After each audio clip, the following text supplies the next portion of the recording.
कूजन्तं राम रामेति मधुरं मधुराक्षरम् आरुह्य कविताशाखां वन्दे वाल्मीकि कोकिलम्।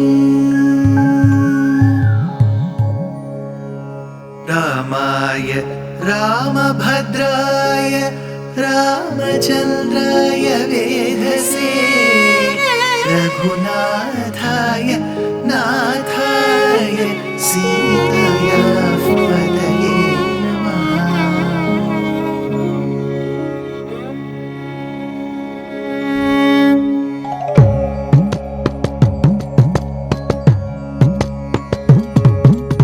जयत्याश्रितसन्त्रास ध्वान्तविध्वंसनोदयः प्रभावान् सीतया देव्या परमव्योमभास्करः परमव्योमभास्करः।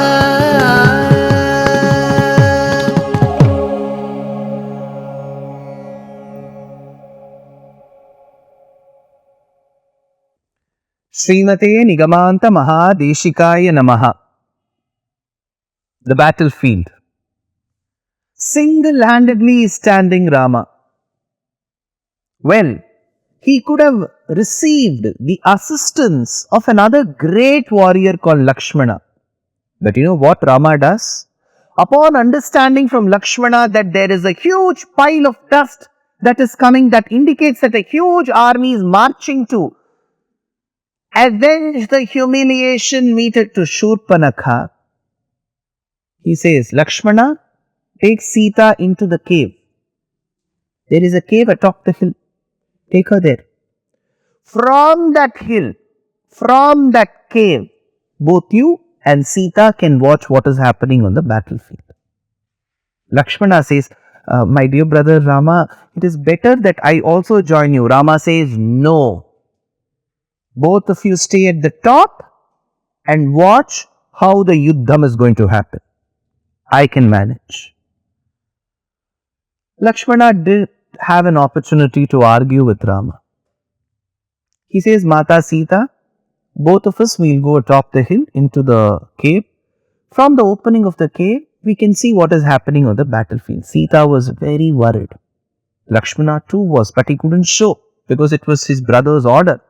He took Sita to the cave of that hill and saw what was happening on the field.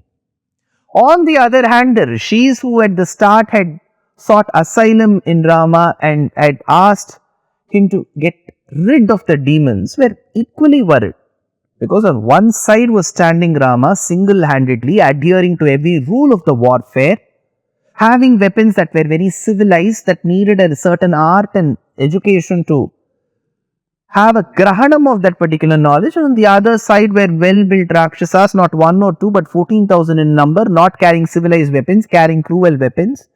People who did not know how to adhere to the rules of the warfare, they were standing on the other side. As they were running towards Rama, and Rama remained unmoved, the rishis wondered. Chaturdasha sahasrani rakshasam bhima karmanam ekascha ramo dharmatma katham yuddham bhavishyati. Ekascha ramaha dharmatma. He is a dharmatma. Katham yuddham bhavishyati. How will this war take place? As they were running, Rama was still unfazed. He was standing. As they were running, Rama stood unfazed. As they came closer and raised their weapons, Rama had to defend. So he took the arrow from the quiver, placed it on the bow, and as he wanted to aim at it, Kalidasa is amazed in Raghuvamsham. He says, Eko dasharathik kamam yatudhana sahasrashaha tetu yavanta yevajo tavamscha dadrusho sataihi. When he took that arrow and placed it in the bow and was about to aim and was again taking the next arrow, there was not even a nanoth gap between hitting this arrow and taking the next. So for a minute, Kalidasa says, it didn't look like one Rama was fighting 14,000 demons. It looked like 14,000 Ramas fighting 14,000 demons. That impactful was that Yuddham. In fact, for those of you who will have the opportunity to read the Moola Grantham of Valmiki Ramayanam, those of you who have read, when you just look into the description of this Yuddham with Khara Dushana and the 14,000 demons and later Yuddha Kandam, I will tell you from my side, this Yuddham is more fierceful. Rama fights. As he fights in a period of 1.5 muhurtas, he is able to vanquish all the demons. When I say the word all, I am very careful because in the bracket you have to put -1. I will tell you that -1's story later. So all of them were vanquished. Now Rama was, see, Valmiki projects Ramayanam in a very realistic fashion because it happened.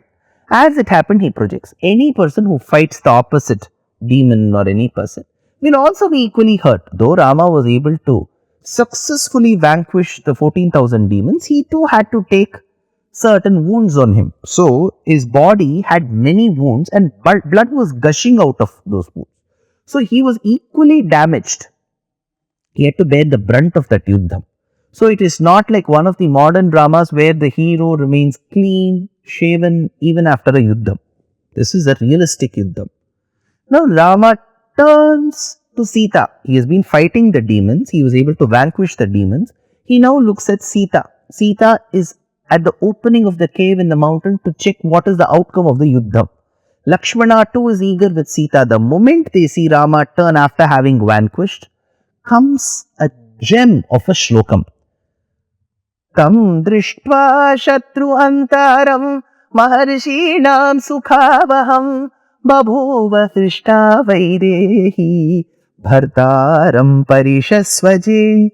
Tam drishtva shatruhantaram maharshinam sukhavaham babhuva srishta vaidehi bhartaram parishasvaje. Tam. The commentators have commented for over 10 pages on this one shloka. They say, Tam drishtva, after having looked at him, who Rama, that Rama who is denoted by him, Tam, what does that him suggest? Who is that him? He is that same him, the commentator says, whom Sita in Ayodhya Kandam said, when Rama said, Sita, don't come to the forest, it's infested with thorns, very, very poisonous plants, wild beasts. You may not get the comforts what you get in Ayodhya, don't come with me. She finally utters this shloka, Kim tvam anyata vaidehaha, pita me mithilaadipaha, ramajamataram prapya striyam purusha vigraham. By having obtained you as a son-in-law, my father, Janaka, has actually gotten me married to a lady in the disguise of a man. When she says this, he feels a lot insulted. You go tell a lady that you are a man, she will feel insulted. She is very proud about her gender. She knows what traits that gender carries. She knows what that gender can achieve. You go tell her that you have achieved like a man, she wouldn't like it. She has achieved like a woman. So what is this line saying that you have achieved like a man, as if only achievements are the entitlements of only men? So you would go tell a successful woman, you are a great woman, she will like it. You have just achieved like a man, she wouldn't like it, which is wrong too. Like how you don't go tell a woman that you have achieved like a man, you don't tell the man that you have achieved like a woman. He is a man. So each gender is proud about what they have achieved. We should let it be.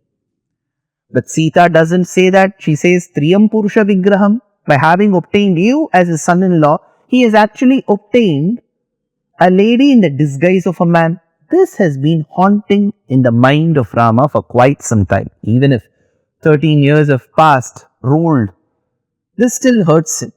He wanted to prove the valor that lies in his gender. So he fought fiercely, single-handedly, because if Lakshmana had helped, Probably Sita would have said, well, congratulations to the both of you. Lakshmana, without you, Rama couldn't have achieved. She could have told that. So he said, Lakshmana, you don't have to assist me. I will manage. Single-handedly, he vanquished all of them. He didn't take years and decades. In 1.5 muhurtas time, he was able to vanquish. So with the blood oozing from his wounds, he turned to Sita. Look at me. Tam drishtva. Look at him. That him who now proved that he is not Striyam Purusha Vigraham. Then he also wanted to tell Aditya Iva Tejasvi. People say that the sun is radiant. Many people have compared me to the sun, Sita. Don't I now look like the sun? Because when the sun rises, though sun is a ball of fire, yellowish in nature, when it rises, it carries streaks of redness with it. Though I may be called the sun, with the killing of these demons who are so detrimental and antisocial to the society, I have managed to smear myself with red blood. I am called the sun and smeared with red blood. Don't I look like the sun? Tam drishtva. I am the same person. Tam, that person is the same Rama who had promised to bring relief to the rishis. You had reminded me in the past with a story if I have forgotten my duty of fulfilling the promise given to the Brahmanas. See, I have fulfilled. Tam drishtva. After having seen him, drishtva, why? He was already affected. See, a person, you need to give the first aid to the person, right? Even if there's a small cut, we put Dettol and then we apply a bandage. Here is a person who has fought the war so fiercely, blood is oozing. He needs relief. So, drishtva, looking at him, who is that him? Beautifully, the commentator says, it seems when Mother Sita looks at anybody, her husband, her brother-in-law, her children, her in-laws, her parents, she is Mahalakshmi incarnate. From her eyes, grace will flow. From her eyes, medicine will flow. So when Rama was filled with wounds throughout his body and then he showcased himself to her and she looked at him, half his pain vanished just by her looking at him. Tam drishtva. Imagine a person who has been traveling for hundreds of kilometers not finding a single drop of water on a parched land. Suddenly he sees a small lake filled with waters. How his eyes will brighten up. See, energy will come only when he consumes that water, but just looking at it will help quench half his thirst. Similarly, to this person who has fought the yuddham and who is afflicted with wounds, when he looks at Sita, her eye glances were enough to give him the energy. Tam drishtva. Shatruhantaram. He has killed the enemies, the demons. At one level, fine, he has managed to kill those demons. But tell me, to Paramatma, the entire world is his body, is his creation. He says in Gita, Samoham sarva bhuteshu, Arjuna, I treat the world equally. If he is so impartial, if he is so truthful, on one side he protects certain devotees and he kills these demons. A person who is impartial, will he kill? Is it right for Rama to have killed these demons if he is so impartial? Why did he kill? Why does Valmiki say Shatruhantaram? Next episode. Dear Astika reader, I am happy to be authoring a 2-part book on the Ramayana in English. The first part is slated for release in the year 2024. The book aims to recreate and retell the Ramayana of Valmiki, conforming to the ancient commentaries and other allied literature. To receive notifications of the book release, kindly register with www.deshikadaya.org/books. Namaskaram.